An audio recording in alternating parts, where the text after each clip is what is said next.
Good morning students. आज हम कर रहे हैं lesson number 5 coal and petroleum. इसमें हमें सबसे पहले डेफिनेशन दे रखी नेचुरल रिसोर्सेज यानी कि प्राकृतिक स्रोत। प्राकृतिक स्रोत क्या होते हैं? प्रकृति में जो पदार्थ उपस्थित होते हैं और जो हमारी बेसिक ज़रूरतों को पूरा करते हैं वो प्राकृतिक स्रोत होते हैं, जैसे कि air, water, soil, coal, petroleum, minerals, plants and animals यानी कि हवा, पानी, मिट्टी, कोयला, पेट्रोलियम, खनिज पदार्थ, पौधे और जानवर। ये सारे क्या हैं? ये प्राकृतिक स्रोत है, क्योंकि ये हमें प्रकृति में मिलते हैं। नेचुरल रिसोर्सेज यानी प्राकृतिक स्रोतों को दो भागों में बांटा गया है। सबसे पहला पार्ट है इनएग्जॉस्टेबल और दूसरा है एग्जॉस्टेबल। इनएग्जॉस्टेबल नेचुरल रिसोर्सेज में वो पदार्थ होते हैं जो असीमित मात्रा में होते हैं और भविष्य में उनके खत्म होने की संभावनाएं न के बराबर होती है, चाहे वो इंसान की के द्वारा कितने भी यूज कर लिए जाए, जैसे कि sunlight, air, water, rainfall, clay and sand. ये सब क्या है? ये है इनएग्जॉस्टेबल नेचुरल रिसोर्सेज।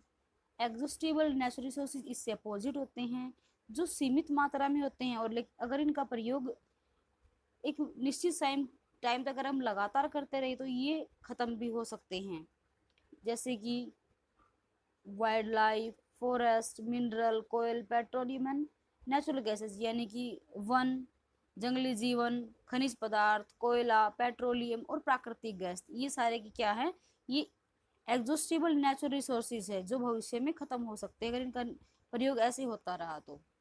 फिर एग्जॉस्टेबल नेचुरल रिसोर्सेज है, ये भी दो प्रकार के होते हैं, एक होता है रिन्यूएबल और एक होता है नॉन रिन्यूएबल। रिन्यूएबल कौन से होते हैं? वे सोर्सेज, वे स्रोत जिनको हम replenish themselves by quick recycling यानी कि इनको हम रिसाइकल करके जल्दी से एक निश्चित समय में दोबारा प्राप्त कर सकते हैं। ये होते हैं रिन्यूएबल रिसोर्सेज, जैसे कि मिट्टी, फॉरेस्ट, वाइल्ड लाइफ, इनको हम पुनः प्राप्त कर सकते हैं। लेकिन नॉन रिन्यूएबल कौन सी हो गई? वो अपोजिट हो गई, जिनको हम पुनः प्राप्त नहीं कर सकते, जैसे कि कोयल, पेट्रोलियम, नेचुरल गैस। ये प्रकृति में बनते हैं अपने आप, अगर इनको हम लगातार प्रयोग करते रहे तो ये पुनः जल्दी से प्राप्त नहीं हो सकते, ये हजारों सालों बाद हमें प्रकृति से मिलते हैं। फिर दे रखा है फ्यूल, नीचे देखिए, the material that are burn to produce power और हीट एनर्जी और कॉल्ड फ्यूल्स यानी कि जो हमें कोई भी पदार्थ जब जलने के बाद हमें पावर और हीट, उष्मा देता है, वो क्या होता है? फ्यूल्स होते हैं।